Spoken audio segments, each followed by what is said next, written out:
শেখ হাসিনা ক্ষমতা থাকতে সারা দেশে 560টা মডেল মসজিদ বানাইছে, তাতে কি হয়েছে? হে মুসলমান, মসজিদ যারা বানায় এরা জান্নাতে যাইতে পারবে নাকি? মসজিদ বানাইছে কি হয়েছে? এ মুসলমানই তো না। জন মুসলমানকে নির্মমভাবে গুলি করে হত্যা করা হয়েছিল একবারে ক্ষমতা এসে 91 সালে।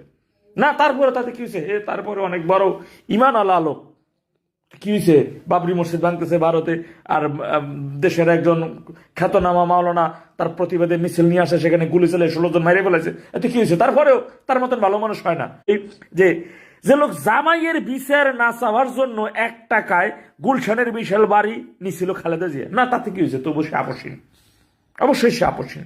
এবার তিনি ক্ষমতায় যাওয়ার জন্য ভারতের কাছে গ্যাস বিক্রি করার চুক্তি করেছিল 2001 সালে, না তাতে কিছু, তারপর সে আপসীন। আওয়ামী লীগের প্রগতিশীলদের দামাইতে জঙ্গিদের প্রশ্রয় দিয়ে বাংলা ভাইদের মদত দিয়ে জঙ্গি রাষ্ট্র বানাইছিল এই যে 1 থেকে 6 সালে, তাতে কি হয়েছে? তারপর সে আপসীন, অবশ্যই সে আপসীন।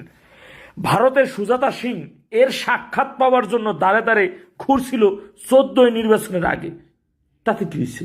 তারপর সে আপসীন। এটা সত্যি কথা।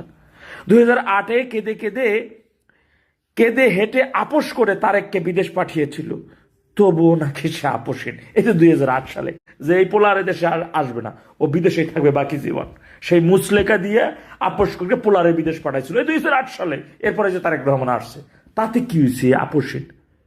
একটা লোক, এই ভিডিওটা যারা দেখতেছেন, আমি বিএনপি করবেন, একবারে কট্টর বিএনপি আপনি করেন, একটা লোক একটা কমেন্ট দেখান তো যে আপসীনের কি কামটা সে করছে জিন্দিগিতে, তার জীবনের জীবদ্দশায়।